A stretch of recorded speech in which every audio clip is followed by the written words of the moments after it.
Why is Donald Trump so obsessed with Gaza? The US president proposes taking over the Strip and relocating Palestinians, a violation of international law at best and a call for ethnic cleansing at worst. But who can stop Trump's plan? This is Inside Story.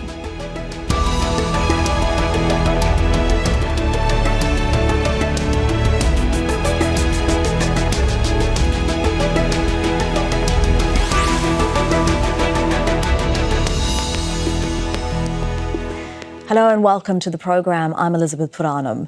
US President Donald Trump says America should take over, raze to the ground, and then redevelop Gaza. He's also reiterated a proposal to forcibly displace 2.3 million Palestinians to neighboring Egypt and Jordan.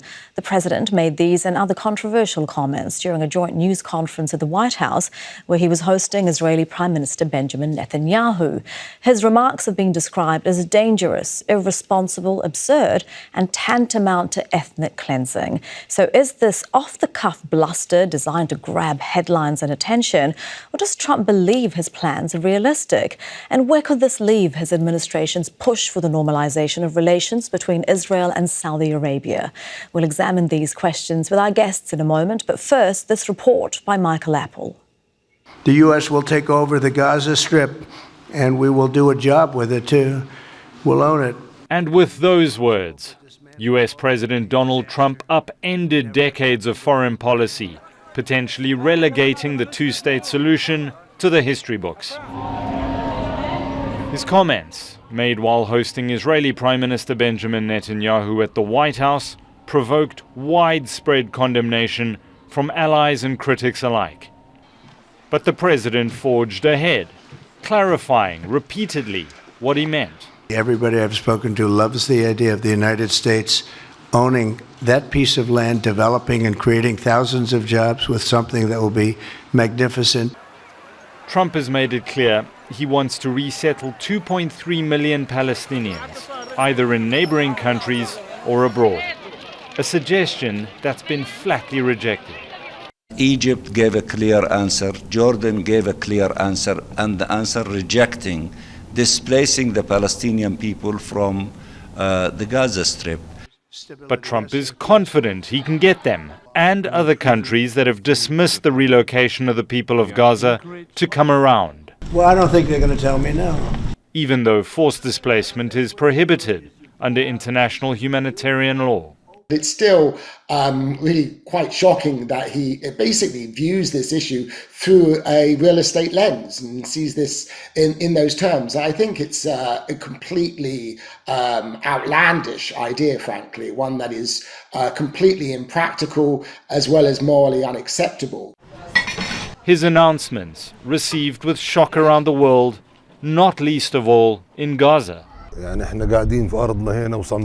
We are staying steadfast here. You can't kick us out under the pretext of rebuilding.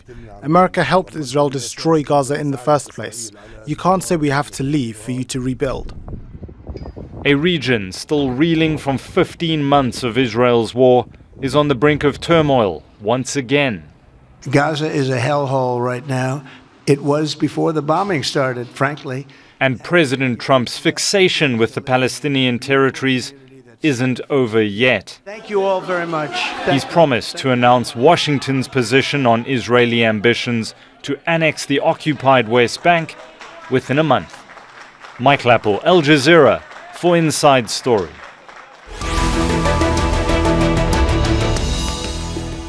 Well, let's bring in our guests. In Tel Aviv is Alon Pinkas, a former Israeli ambassador and consul general of Israel in New York. In Amman is Jawad Anani, an economist and former Jordanian foreign minister. And in Washington, D.C. is Matthew Duss, the executive vice president at the Center for International Policy and a specialist on U.S. and Middle East security. A very warm welcome to all of you. Matthew, let me start with you in Washington, D.C. Why does Donald Trump want the U.S. to take over Gaza, and how serious do you think he is? I mean, that's always the question of how serious he is. Sometimes he has these flights of fancy. He picks up ideas from various sources. I think this particular idea of the U.S. moving the Palestinians out, expelling them, let's use that term, that's in fact what it is, and redeveloping Gaza apparently originated with Jared Kushner, his son-in-law, almost a year ago at a speaker series at Harvard University, which was reported at the time, seen as outlandish then, but unfortunately very much in keeping with the way that Donald Trump sees pretty much everything as a money-making opportunity. But having said that, we absolutely should not downplay or dismiss the gravity of what Trump proposed yesterday. He has made the policy of the United States a crime against humanity. And that's how we need to understand this. Jawad, Matthew says we shouldn't downplay it. And in fact, what we're talking about here when Donald Trump says the US will own Gaza, and when asked if American troops would be involved in the takeover, he said, we'll do what's necessary. I mean, legally speaking, what is he talking about here? An occupation? I think he's going to force the arms of both Egypt and Jordan, first of all, to accept the influx of refugees from Gaza into both respective countries. And secondly, he has to force the Palestinians themselves to leave. They have been juggled around within Gaza during the war for 15 months, and the Israeli troops made every effort to make sure that they were moving continuously inside Gaza. So why could they withstand the movement inside Gaza and they leave many areas open, like the north, while we cannot do that under peace? I really don't understand that. And obviously the rationale which President Trump has presented is either an economic one or financially profitable one. And the other one is to defuse the bombs, which have been left unexploded. I think probably he harbors the fears of Prime Minister Netanyahu that such a cache of bombs may end up in the hands of Hamas. So anyway, these are not reasons rational enough to actually convince people to leave their own country just to become a haven for other people. And we've certainly heard from Palestinians who have no interest in this, even when he first suggested that Egypt and Jordan should take Palestinians from Gaza, as he put it. Alon, the Palestinians aren't interested. Egypt and Jordan couldn't have made it more clear that this is a non-starter for them. Prime Minister Netanyahu seemed to be going along with the idea. How is it being viewed in Israel? Well, no one knows what to make of it in Israel, Elizabeth, because, everyone knows by now that Trump is, as goes the cliche, is unpredictable and transactional, and you never know if he means this and will see this through as a policy. Look, Trump is an agent of chaos. This is what agents of chaos do. They saw discord, uncertainty, unpredictability, confusion. They saturate everyone with ideas, some feasible, some half feasible, and some not feasible at all. Now, you can look at it from a practical point of view and shoot it down and say, okay, the U.S. has no legal authority to do this. The U.S. is not going to invest the finance and the logistics to do this. The U.S. cannot politically deal with a situation in which 2.3 million Palestinians, let's say half of them, say, no, we're not going to go anyway. The U.S. can't really force Egypt and Jordan to accept them. And so any way you look at it, it's a very impractical idea. But there's another way of looking at it.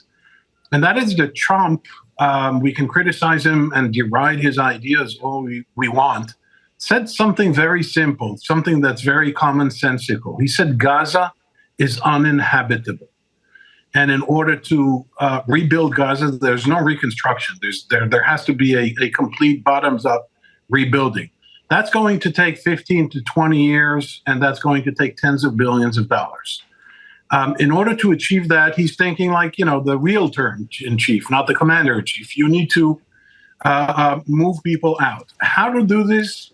He doesn't care. He's details averse. And, going back to what Matt said earlier, if you tell him that this is a violation of international law, that this is a war crime, that this is not done, that this should, he's going to thank you for the compliment. He doesn't care about these things. He's acting, first he buys Greenland, then he annexes Canada. Then he calls the Gulf of Mexico the Gulf of America. Then he wants to seize the Panama Canal. Now he wants to take Gaza. I mean, yeah, you can build a Gaza golf course, but that's not very practical. Now, one last thing. If you noticed, we're all taken in Israel, okay? Not just the four of us. We're all taken, with this elephant called relocating 2.3 million Palestinians. Let's look at three things that were not there yesterday, Elizabeth. One is he said nothing about the continuation of the ceasefire in phase 2. And you would think that in order to promote his idea, however impractical, there needs to be a ceasefire, a continuous ceasefire, and a phase 2 of the agreement. Secondly, he did not mention the so-called Saudi normalization as some kind of a carrot or stick, depends who he's talking to. And third, he mentioned nothing about Iran. He did sign an executive order imposing new sanctions on Iran, but that signals more an attempt to engage Iran for a new deal rather than engage Iran militarily, as Mr. Netanyahu would like. The bigger issues between these two countries, between the US and Israel, when it comes to the policy in the region. Let's talk more about some of those things. Matthew, stage 3 of the ceasefire is supposed to see a 3 to 5 year plan for the reconstruction of Gaza. Donald Trump seems to be saying, we'll take over that. We'll do the reconstruction. We'll get rid of the Palestinians and, we'll make it a wonderful, livable place. Palestinians have no desire to leave Gaza. What do you make of these two men standing up there talking about what should happen to Palestinians? Yeah. I mean, what I think is, unfortunately, I think there's a great amount of continuity in an American president and an Israeli prime minister standing together and determining the future of the Palestinian people. That unfortunately reflects what American policy has largely been for decades, and it's part of why that policy has continually failed. I'll also say, if you leave out the expulsion of the Palestinians from Gaza, the United States investing in the redevelopment of Gaza, I think, could be a great idea. Obviously, it's complex. As Alon just said, the continuation of the ceasefire is absolutely key for that to occur. I think everyone should be realistic about how much time that will take. The clearing of the rubble itself will take a number of years. But again, trying to see the bright side, and I know that might seem strange to people right now, but the idea of the United States investing in the redevelopment of Gaza, which is, in its best days, an absolutely beautiful territory, I think could be a good idea. But again, not if you propose to remove the people who actually live there. Of course, not if it involves ethnic cleansing. Jawad, Donald Trump has said that he's spoken to regional leaders and they support the idea. He said, everyone I've spoken to loves the idea of the United States owning that piece of land. Who are these leaders he's talking about? To be honest with you, I really have no idea, but he talked to, we know the list of the leaders he had talked to. He talked to Saudi Arabia, King Abdullah of Jordan, President Sisi of Egypt. These are the leaders I remember he had talked to. So in a way, he's probably saying that. But none of the decisions or pronouncements made by those three leaders really indicates anything close to what he said, that they are happy. I would like to comment on something Matthew has just said, that Gaza is a very promising real estate piece of land. Yes, I agree with that. They have 2.3 million people, full of youth vigor and youth labor. Industries, it could become another Hong Kong, that's for sure. But that should be with the people inside it, not outside it, because for the reconstruction to take place, I think it has to be, in many instances, a labor-intensive effort, which requires lots of people. I don't know, economically even it doesn't sound correct that you send the huge bulldozers and with people outside, and then there is no opportunity or no trust that they would come back. The reason I don't think that he mentioned any guarantees about people coming back, even if we move some of them outside for humanitarian purposes. To be honest with you, it is completely ambiguous and quagmire. No, in fact, and he actually said that they should settle abroad permanently, that they haven't done so in the past because there's been no alternatives, and what he is suggesting are alternatives. Alon, if we talk about the many reasons Egypt and Jordan have given for not taking in Palestinians from Gaza, one of the many reasons Egypt has given is that, they've said in the past that taking large numbers of Palestinians from Gaza would even jeopardize the 1979 peace treaty that Egypt has with Israel, that taking in such people would be a national security threat for Egypt. Would Israel be willing to jeopardize this peace treaty with Egypt, do you think?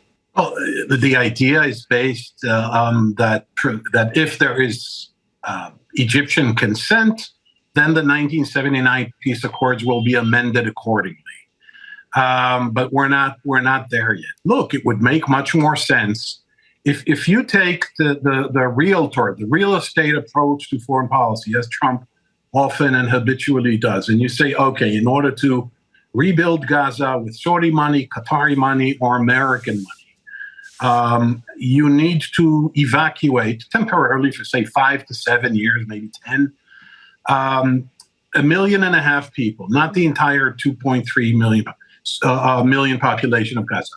Then the most logical thing to do, if you still believe in Israeli-Palestinian cohabitation, I don't even want to call it peace, cohabitation, then the thing to do would be to invest that money in building 3 or 4 500,000 large cities in the West Bank, rather than a tent city in the middle of the Sinai desert where the temperature is 43 degrees on a nice day.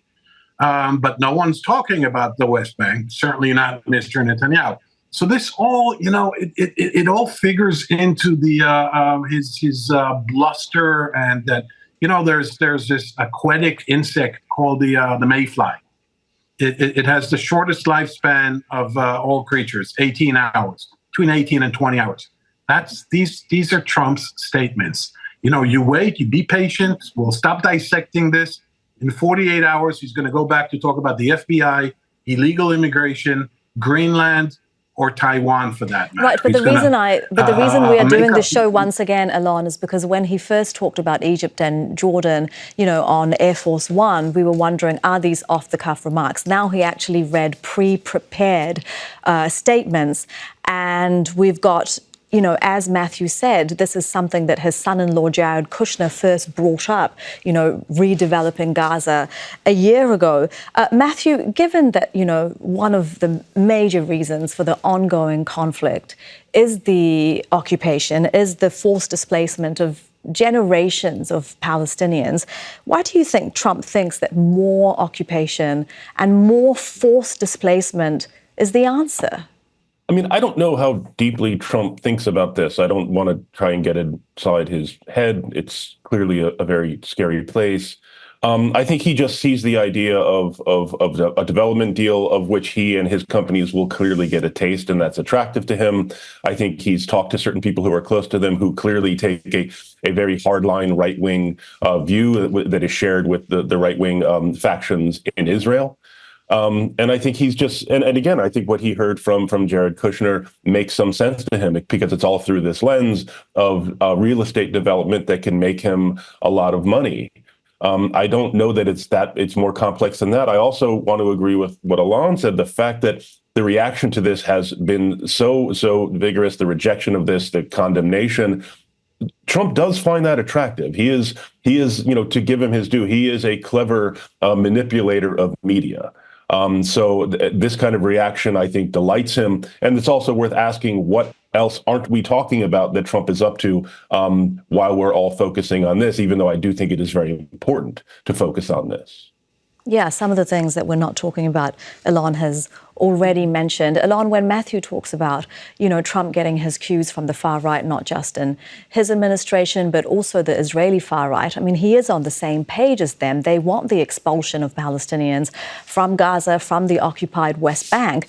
But what do ultranationalists in Israel, how do they feel about Donald Trump suggesting that it's the US who should take over Gaza and not the Israelis who should resettle it? Well, honestly, that's a great question, because honestly, they don't know what to make of it. And I've been cautioning people on the left and on the right in the last 2 weeks not to take Mr. Trump at his word. There was this delirium amongst the right wing, the messianic, nationalistic, ultra-nationalistic right-wing lunatics in Israel when Trump was elected, and a few days later, there was this elation and jubilation amongst the liberal democratic left in Israel. Oh, look at Trump; he's going to pressure Netanyahu. In the end, Elizabeth, I don't think he cares about the Palestinians. I don't think he cares about the Gaza Strip. He's got much bigger issues, from Ukraine to Taiwan to relations with China. We're talking just foreign policy. The bigger issues in his mind are domestic. He is undoing alliances. He is disrupting a world order. He's bullying around. And I think we all should take a deep breath and wait to see how this all develops in the next several months, because he can run out of energy and fuel with these bombastic ideas that he's floating around. I was just going to say, I don't know Gaza. how much he cares about Ukraine or Taiwan either. Jawad, one thing that he seemed to have cared a lot about is this trying to broker a historic normalization agreement between Israel and Saudi Arabia. Do you think that he is jeopardizing that by pushing for something that Saudi Arabia has maintained is not acceptable to them, a normalization with Israel, so long as they don't see a pathway to a Palestinian state? Well, I have been listening to Pinkas very carefully. I think that his ideas in their totality are so much inherently contradictory that he cannot fulfill most of them, and most of them are not doable. And on the contrary, they are extremely injurious to his own purposes as well. So in a way, I think that by midterm, the president will be facing compounding problems that he probably cannot deal with. I really, as an economist, I've been following his economic theories about his taxes, about his subsidies, and so on. It seems to me that nothing has been put to the test in real terms, and many economists inside the United States are really pointing the finger at his policies that these are not going to work. Matthew, let me put that question to you. I just want to bring Matthew in. The question is, what if he fails to do the right things? Where would he put his emphasis? Where would he find a comfort zone that he can put all his heavy weight behind in order to succeed somewhere? And that is what is scaring me, to be honest with you, because I think he's not going to succeed with China. He's not going to succeed very much with Russia. And probably his economic policy, his oil policy, his oil exploration, lowering the price of gas to 1.85, so on. We don't have very long left in the program, about 4 minutes. So I do want to bring the focus on us. I do want to bring the focus back to the Middle East. Matthew, let me put the same question to you. Crown Prince Mohammed bin Salman told Trump on a phone call that he wants to invest $600 billion in the US over the next 4 years. Does Saudi hold any cards here, given that Trump wants to normalize relations with Israel? Yeah, I think Saudi Arabia holds a very key card here. I think that number of $600 billion in investment is fantastical, but I think that suggests that Mohammed bin Salman knows his audience when he dangles this amount in front of Donald Trump.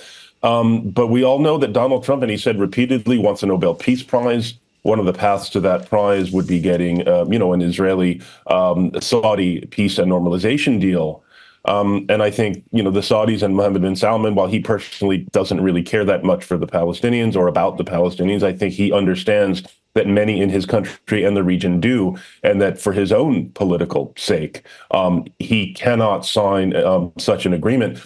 Certainly while there's ongoing atrocities, certainly in the midst of the kind of ethnic cleansing that Trump has proposed, but also in the absence now of any path to Palestinian liberation. So I guess the question is, will that price stay as it is? I mean, the Saudis have repeatedly made clear, and did so last night, I would say at 4 a.m. local time, the Saudi Foreign Ministry saw it necessary to put out a statement reiterating its position. Yeah, absolutely. They were very quick to refute what they heard out of the White House. Alon, is normalization with Saudi Arabia something that really drives Israel? Is it something that they're willing to give up their other goals, whether it's in the occupied West Bank or Gaza for? No, it's been used by Mr. Netanyahu cynically throughout the years to try and prove his point that the core of the conflict in the Middle East is not the Palestinian issue, and that Israel can, in fact, reach agreements with the entire Arab world without dealing seriously with the Palestinian issue. So he dangled that in front of the Israeli electorate. But there's a chronological fault line here. During the Biden administration, leading to and including the 6th of October 2023, there was talk about what they called at the time a trilateral deal. U.S., Saudi Arabia, Israel. U.S. and Saudi Arabia will sign a mutual defense pact and a humongous arms deal, and even nuclear fuel cycle. In exchange, Saudi Arabia will normalize relations with Israel, and the three will work on creating an anti-Iran Sunni-Israeli coalition. I was skeptical of that at the time, but the Biden administration did probe and examine. Then came October 7th. But before that, it's important to remember that Saudi Arabia renewed diplomatic ties with Iran via the good diplomatic services of China. The Saudis have, with the fall of Assad, with the severe weakening of Iran's proxies, Saudi Arabia's stature in the region has risen. And now, because of what had happened since October 7th, I think the Saudis will not accept, I can't get into their head, I don't think they will accept some kind of a wink. All right, we'll do a token Palestinian peace process. No, it is a very different geopolitical chessboard since, not just since October 7th, also since the last time that Trump was president. Gentlemen, I'm afraid that we've run out of time, but thank you to all three of you for this very interesting discussion. That is Alon Pinkas in Tel Aviv, Jawad Anani in Amman, and Matthew Duss in Washington, D.C. And thank you too for watching. You can see the program again anytime by visiting our website, aljazeera.com. And for further discussion, go to our Facebook page. That's facebook.com/AJ Inside Story. You can also join the conversation on X. Our handle is @AJ Inside Story. From me, Elizabeth Puranam, and the whole team here, bye for now.